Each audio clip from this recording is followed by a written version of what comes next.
Cet homme se plaignait auprès des journalistes que les combattants de l'UFC utilisaient sa plateforme pour prêcher Jésus.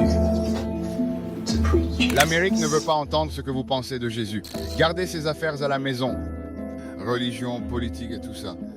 Ils veulent t'entendre parler du combat lors d'interviews à l'extérieur. C'est génial que tu aimes Jésus. Aimez Jésus comme vous le souhaitez, mais pas en public. Alors voyons ce qui l'a fait craindre. Écoute, qu'est-ce qui ne va pas chez toi, Amérique? Qu'est-ce qui se passe? Tu as oublié le nom de Jésus-Christ dans le chaos de la guerre. Qu'est-ce qui vient aux États-Unis? Cependant, ce n'est pas la seule fois où Dana White a exprimé sa haine envers le christianisme, surtout après que d'autres combattants de l'UFC ont dit la même chose. Oui, tout d'abord, je tiens à remercier Jésus-Christ, mon Seigneur et Sauveur. Sans lui, je ne suis rien. Merci le mien. Seigneur et Sauveur Jésus-Christ, je veux juste remercier Jésus-Christ. Seattle Key Arena. Je peux tout faire par le Christ qui... Tu peux avec moi.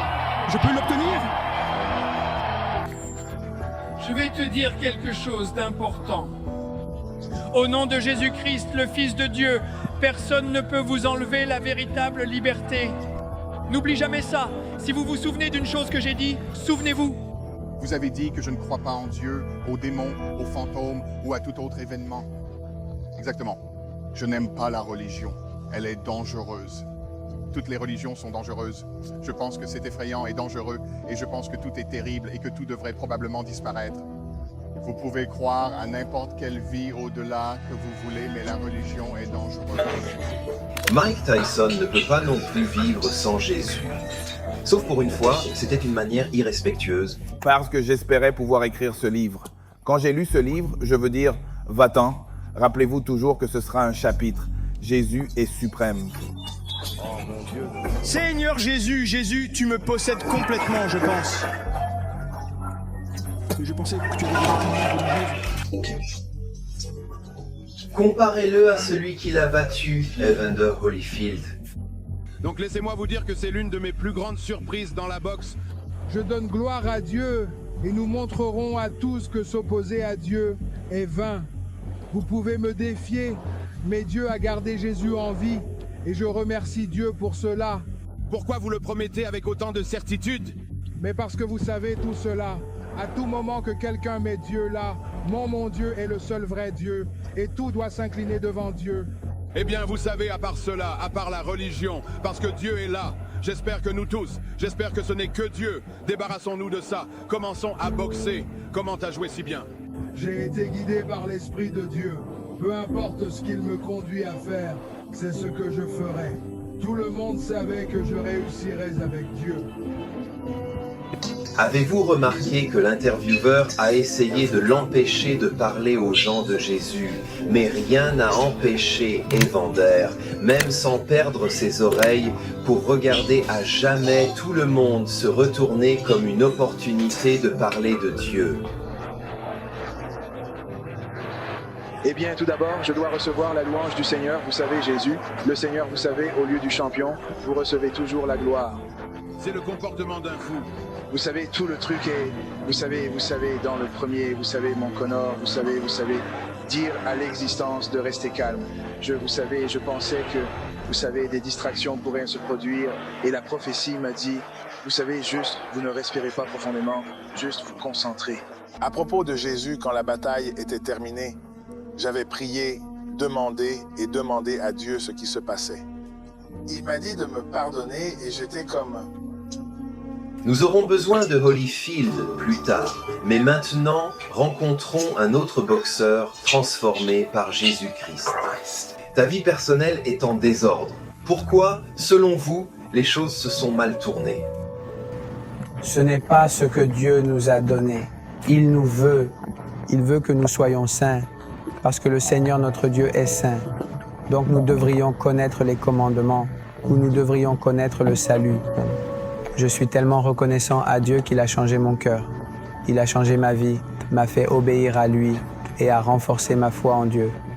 Le vieux Manny Pacquiao est parti, le nouveau arrive. À quel point est-il difficile d'éviter de revenir aux anciennes manières? Non, ce n'est pas le cas. C'est pas vrai. Ce n'est pas difficile. Je suis heureux maintenant. Les autres choses sont aussi intéressantes. C'est pourquoi vous le faites non. Je veux dire, c'est un peu difficile. Quand j'étais dans la vie terrestre, c'était amusant. Je pensais que c'était amusant. Mais quand je changeais ma vie comme ça, c'était beaucoup plus amusant et heureux d'être avec le Seigneur. Pour provoquer la colère de Pacquiao, son adversaire Keith Thurman s'est penché bas et a ridiculisé la foi de Manny jusqu'à ce que cela se produise. Il a dit que je me mettrais à la retraite et je crois que seul Dieu peut me dire quand. Pas les hommes. Pensez. Eh bien, vous savez, je crois qu'après que je l'ai frappé, vous savez, la bataille est terminée. Il irait dans les coulisses et Dieu aurait cette conversation. Tu sais, je veux dire, je sais qu'il aime citer des versets bibliques. C'est de plus en plus biblique pour toi. Parlons de franchir cette ligne. Quelle est votre réponse? Je me tais, je le laisse parler et je parle avec mes poings sur le ring. Ou laisser son point, ne rien faire pendant que j'évite tout, tu sais. Si vous... Poke Bear. Si vous voulez inspirer le grand Manny Pacquiao. Qui est l'ours? Un ours ou un dinosaure? Voilà la question. Il a le bras d'un T-Rex. Tout le monde parle de sa rapidité. Pacquiao, T-Rex, bras, ils étaient comme « Wow! Pacquiao est prêt! Pacquiao va faire un knockout! » Thurman, vous savez, il n'a pas à le dire. Les fans le disent pour lui. C'est poétique. J'ai confiance en toi. Pouvez-vous arrêter cet homme? Bien sûr qu'il est si grand. Tu sais qu'il est si grand. Mon poing est si gros. Tu me comprends? Manny Pacquiao, je t'ai dit qu'une seule fois. Il le sentira dès le premier round. Pas zabé, pas entièrement défensif. Il doit survivre à mon attaque. Pacquiao. 15 contre 112. Boxe mariée Philippines. Le miracle éternel, un Pac-Man unique. Saviez-vous que George Foreman, l'un des plus grands boxeurs du monde entier, était aussi un chrétien? Écoute ça, parce que je pense que ça pourrait te faire fondre le cœur. Vous êtes sur Global Sports et une des questions qui vous sont posées, c'est que je suis assis à la maison et je regarde ça. Vous savez, dans le Soir Sports, cette question a été posée. Très bonne question. Tu ne veux pas retourner sur le ring avec Muhammad Ali? Votre réponse est que je veux aller à l'église avec lui. C'est vrai. Laisse-moi te dire, Jésus est vivant. J'ai commencé à crier, Jésus-Christ est ressuscité. Je suis sorti de cette pièce, j'ai sauté de la table, j'ai frappé, j'ai pris une douche froide, j'ai dû me battre avec 8 hommes pour prendre une douche froide, parce que la dernière chose que vous voulez que les athlètes fassent après un combat, c'est prendre une douche froide. Il n'y a pas d'eau chaude. J'ai commencé à crier, Alléluia, je suis né de nouveau, vraiment. Donc dans le vestiaire, donc je voulais savoir, mais maintenant je ne veux plus. Je sais, et je remercie Dieu parce qu'il y a beaucoup de gens qui pensent sûrement, peut-être non, mais je sais que Dieu, je ne sais pas, m'a touché pour une raison quelconque, un vieux pécheur. Il y a une personne impure dans le monde qui fait tout. Faites-moi savoir qu'il y a un Dieu vivant. Je dis à tout le monde que je m'en fiche d'où tu viens ou ce que tu fais. Arrêtez-vous et connaissez Dieu. La Bible est là. Il est ici depuis des milliers ou des milliers d'années. Pourquoi Dieu a fait cela pour moi, je ne sais pas, mais je le loue chaque jour. J'ai abandonné tout pour dire que Jésus-Christ est vivant. Dieu m'a emmené à travers le pays, en Afrique, à Porto Rico, en Europe, en combattant partout, et je voulais juste louer George Foreman. Maintenant, je leur parle de Jésus. Plus tard dans la vidéo, je voudrais vous montrer un clip de George Foreman. White me donne la chair de poule. Mais d'abord, je voudrais parler à nouveau d'Evander Holyfield.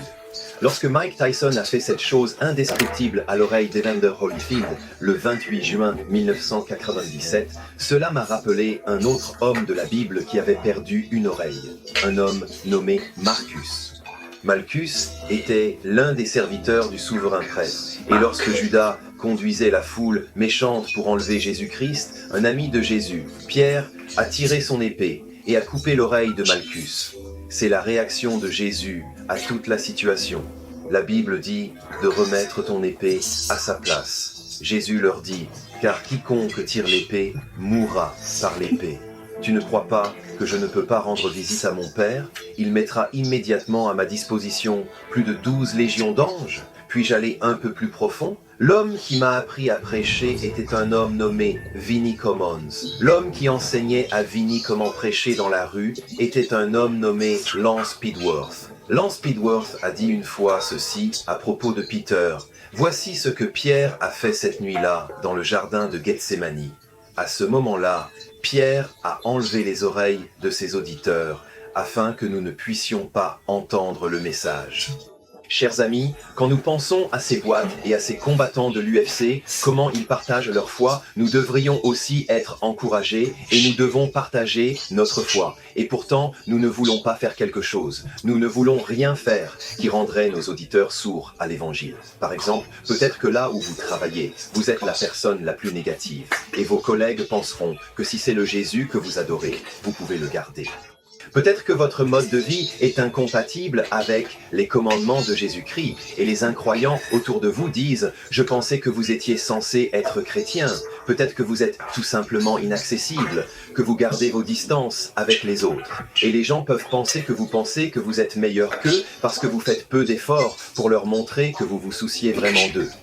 Quoi qu'il soit, ne bloquez pas le message du salut des âmes. Quel est le message de la croix ? Bien que nous soyons des pécheurs, bien que nous avons échoué à Dieu, bien que nous avons transgressé la loi de Dieu et que nous avons fait un désordre, Jésus-Christ, le Fils de Dieu, est mort sur la croix afin que nous puissions être pardonnés. Tu te souviens quand Evander Holyfield a dit qu'il était un déchet, que tout le monde pensait qu'il était un déchet, qu'il n'était rien. Mais Jésus-Christ a dit « Non, vous n'êtes rien, tu n'es pas un déchet, je peux faire quelque chose avec toi. » Eh bien, il y a un autre lavage que le Seigneur Jésus peut faire pour nous tous, et cela consiste à laver nos péchés avec son sang. Bien que nous avons marché notre propre chemin, bien que nous soyons pécheurs, bien que nous puissions être emportés, que nous n'avons aucun espoir parce que nous voyons que notre passé est toujours derrière nous, il y a quelqu'un qui est prêt à nous sauver. Nous ne pouvons pas nous sauver, mais Jésus-Christ est mort pour nous sur la croix parce qu'il nous aimait profondément. Il se soucie tellement de nous que son sang peut nous laver et nous donner une seconde chance. Pas seulement une seconde chance, mais une chance, une quatrième chance, une cinquième chance. Peu importe combien de fois nous nous tournons vers Dieu avec le cœur brisé et disons « Seigneur, aie pitié de moi, il ne nous chassera jamais ». Il nous donne toujours une autre chance, mais il y a une deuxième partie de ce message qui est tout aussi importante que la première. Voilà. Jésus-Christ est ressuscité d'entre les morts. Parce qu'il est ressuscité, notre Sauveur est vivant et nous avons de l'espérance en lui. Nous n'avons pas besoin de craindre la mort. Comme George Foreman l'a dit, il avait peur de mourir. Mais quand il croit en Jésus, quand il se rend compte que Jésus-Christ est vivant et ressuscité, il sait qu'il n'a plus besoin d'en craindre plus, car un homme a conquis la tombe. Il peut aussi conquérir votre tombe, mon cher ami, si vous lui faites confiance, et qu'il lavera tous vos péchés. Si vous êtes sauvés, assurez-vous de sortir et de proclamer le message, un monde perdu. Il est temps de revenir à George Foreman. Pourquoi? Parce qu'il va prier. Si vous n'êtes pas un croyant en Christ, vous voudrez peut-être juste entendre cette prière. Moi, je vais prendre ce micro et je vais vous demander si vous voulez prier avec les gens et défier les hommes, les femmes, les adolescents, les garçons et les filles à vous rejoindre. Mettons à genoux, d'accord? Ici et... Faisons-le. Amen. Amen. Ô Seigneur, Dieu du ciel, au nom de Jésus-Christ, Seigneur, donne ces âmes ou écoute-moi. Seigneur, assez de courage, assez d'énergie pour tomber. Dieu, si vous embarrassez Dieu, allez dans le placard, où que vous soyez, et criez le nom de Jésus-Christ. Demande à Dieu de te montrer quelque chose. Il n'y a rien de mystérieux, Dieu est vivant, il transformera ta vie. Seigneur, au nom de Jésus-Christ, je te demande de toucher chaque famille assez courageuse pour savoir qu'il n'y a qu'un seul Seigneur, une seule foi et un seul baptême, et que Jésus-Christ vit vraiment dans le Fils du Dieu vivant. Seigneur, au nom de Jésus-Christ, je te demande de bouger pour ces âmes. Seigneur, merci à Jésus, Seigneur de la gloire. Amen.